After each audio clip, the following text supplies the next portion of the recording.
You might have seen this guy with your favorite artist, or your friend's favorite artist, or your sister's favorite artist. Regardless of where you might have been, you have probably seen his face before. His name is Zack Bia. But who is he? What does he actually do? And how is he so connected with so many influential people in the industry? There's lots of rumors around him, but let's clear the air. I did some research, and here's what I found. Zack Bia was born on June 9th, 1996, and spent most of his early years in New York City. His mom worked as a modeling agent / casting director in the fashion industry, and since she was a single mother, as a kid he tagged along to different shows and sets, not really understanding what's going on yet, but still tagging along. In his early teens, he moved to Los Angeles with his mom and his brother. And off the bat, one myth that follows Zack Bia around throughout his life is that his dad is a Dior executive. But Zack Bia has pushed back on that directly, stating that his dad is not only just a photographer, he was also barely involved in his upbringing. My dad's a photographer, and me and him don't talk. I haven't been cool with my dad since I was like 8. At all? I've spoken to him twice in the last like 15 years.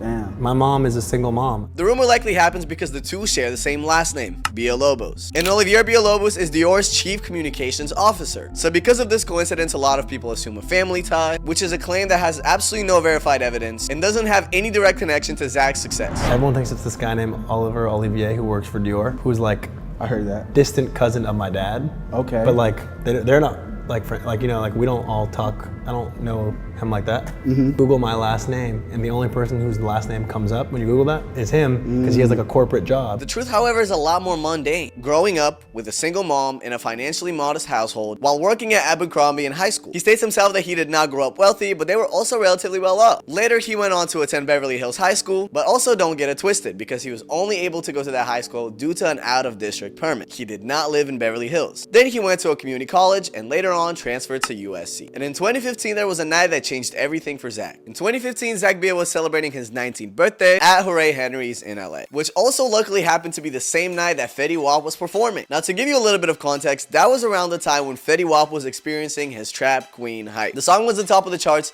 and Fetty Wap had insane amount of motion at the time, obviously. And so mid-performance, Zack Bia mentions to Fetty Wap, who is on stage, that his birthday is today, which coincidentally happens to be a day before Fetty Wap's. So he gave him a quick birthday shout out from the stage, and then later invited him to go kick it at his table with his crew. In between the two songs, he's like, keep in mind, we're dancing in front of the DJ booth because we don't have a table. So we're like the only kids that are like in the whatever GA of section of the club. Yeah. And Fetty's like, happy birthday, Zack. Gemini's in the building, like big ups, have a great night, whatever. Then it's like 1:50. He's done performing, 5 minutes go by, 10 minutes go by. The club's about to close, there's like 5 minutes left. And his security waves me over to his table. So I'm like, is it talking to me? Whatever. I go over to his table, puts some Remy Martin in my hand, puts his arm around me. He's like, so what's good? How was your birthday? And just starts making conversation with me. Wow. While that was going on, the club promoter seen that Zack was hanging out at Fetty Wap's table. So automatically they assumed that Zack was a part of the entourage, maybe a manager or a friend, maybe someone just like connected to the camp, you know? And because the club promoters are always trying to get a connect, trying to tap in with artists, and try to get their circles to come back, the promoter had asked Zack Bia for his contact information. So, you know, stay in touch. Zack realized the misunderstanding, but also realized the opportunity. So instead of correcting him, he just played along, gave the promoter his phone number, and stayed in touch. Over the next few weeks, the promoter kept inviting him back to the club in hopes that he would maybe bring Fetty Wap back, or maybe some of his crew at least. But I'm not like, yo, I'm not with Fetty, but I'm not like I am with Fetty. You know, I'm not lying. I'm like, I don't know what me and the guys are doing. Me and the guys, I don't know, we Nice. sit down taco. Lesson number one. Me and the guys are at Spud Nuts next to USP. I don't know what me and the guys are doing. And obviously, Zack didn't bring any celebrities, but he kept showing up, became a familiar face, and built relationships with staff, management, and others. Eventually, however, since he still kept bringing his friends and other people and knew how to kind of move in the environment, they offered him a paid promoter position for about $100 a night. And Zack absolutely knew how to leverage that. You know, he was about 19 years old and going to USC. And one thing you gotta know about USC is they love to party. And not only that, they love exclusivity, they love showing it off, they love posting about it. And Zack knew exactly how to tap into that. He started contacting his friends, classmates, frat bros, honestly like anybody he could, to promise free entries, cheap tables, and doing whatever it took to bring people in, because he knew that the more people come, the more valuable he is. And within months, the Monday nights actually started gathering a huge crowd, and word got to John Terzian, who is the co-founder of the h.wood group. h.wood is the team behind clubs like Delilah, Poppy, The Nice Guy, and Bootsy Bellows, which are major hotspots in LA nightlife. Intrigued, Terzian offered Zack a slot no promoter wanted to take over Wednesday nights at a club called Blind Dragon. And like I said, no promoter wanted to work those because those were the hardest night to fill up. But Zack went all in, leveraging all the connections he's built up till now, inviting USC students, DJs, influencers, whatever it might have been, and the result was a line out the door. A few weeks later, however, by a really lucky coincidence, Rihanna happened to be in town, and on a Wednesday night, she pulled up to Blind Dragon. And almost overnight, the Wednesday nights at Blind Dragon became a hotspot. That suddenly became the place to be. And from there on out, Zack wasn't just a promoter. He was a crucial part of LA nightlife. He was able to pack nights that other people weren't by leveraging the connections he already has, and also was able to provide good experience. And the h.wood group obviously took note of that. And he was later offered to run private events for high-profile clients. And those started to become the nights that changed everything for him, because they put him face-to-face with celebrities. Amongst clients, he had people like Virgil, Abloh, and most importantly, Drake. Now, a Drake Connect is a huge deal because that was around 2016, 2017, when Drake was the defining pop culture figure. That was around the time when his album Views absolutely dominated the chart, and he was at the places like Delilah and The Nice Guy really often. Which also means that now, since Zack is hosting these private events, he saw Drake pretty regularly, sometimes even a few times a week. But Zack played his card smart. He didn't rush it, he didn't ask for photos, he just made himself useful by running everything smoothly and providing a good experience. Over the course of a few months, Zack Bia became familiar to Drake's camp and Drake, and they started acknowledging each other, sharing quick exchanges and casual conversation. Then one night, Drake invited Zack Bia back to his hotel after a party where they had a 9-hour conversation. And he's like, bro, you're the man. Like, come link me at the hotel tomorrow. I'm staying, whatever. Pull up on me at like 4 o'clock. And I went to link him the next day. I like skipped class, linked him. I was at the hotel with him from like 4 to like midnight. And then every night he was just like, what are we doing? He like hit me.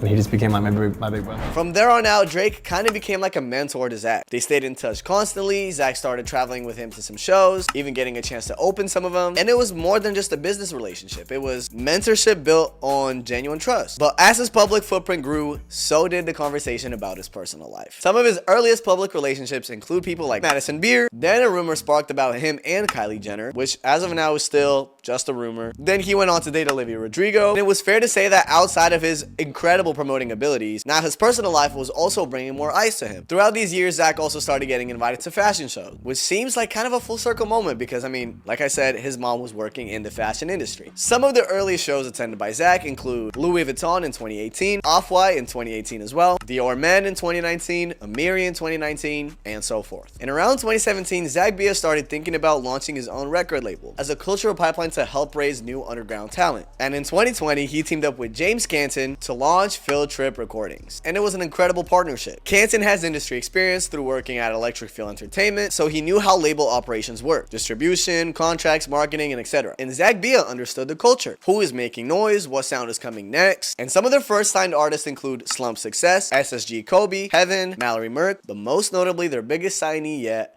Yeat. Zack Bia met Yeat months before the papers were even signed. The two had built a strong connection early on in his career when Yeat accepted a short one-album distribution deal with Interscope Records. But he assured Zack Bia that once that deal is over, he would sign with Field Trip Recordings. During that period, Zack Bia kept pushing Yeat's name everywhere, playing his songs for artists like Lil Yachty, introducing him to Cole Bennett, and even introducing him to Drake. Zack Bia was actually the one behind the infamous photo of him with Drake, a moment that went completely viral online and fueled the buzz around then 21-year-old rapper. And as Yeat's deal with Interscope was coming to an end, so many labels were throwing crazy offers at Yeat because of the buzz that was generated around him. However, Yeat stuck to his word and signed with Zack Bia because he recognized that Zack Bia had the early belief in him, and he's already put in a lot of effort to help his career as is. But if we talk about Zack Bia, it's also important to mention his DJing, because although yeah, he built his reputation through nightlife and club promotion, DJing was not something he just kind of randomly picked up. It was kind of a natural extension of everything he was doing, because by then he spent a lot of time in the booths watching people like Virgil Abloh, Chase B, and others move crowds in Los Angeles, Paris, and everywhere else. He noticed how the right song at the right moment could change the vibe completely. But unlike many other celebrity DJs, he didn't just jump behind the deck. He took the time to learn the craft seriously, and he had a great ear for what's next. So during events with high profile people, Zack Bia was the kind of DJ to pull people on to new music, which was a complete win-win-win. Win for the underground artists because then they get crazy cosigns, win for the celebrities because when they post those underground songs, they look like they're tapped in, and obviously a win of Zack Bia because it just builds more leverage for him when it comes to which artist he signs. And all of that brings us to today. And the reason Zack Bia is where he is today is a combination of luck, capitalizing on the opportunities, hard, honest work, great networking skills, ability to draw a crowd, and also, most importantly, a great ear for new talent. Those are all the reasons why Zack Bia is where he is today,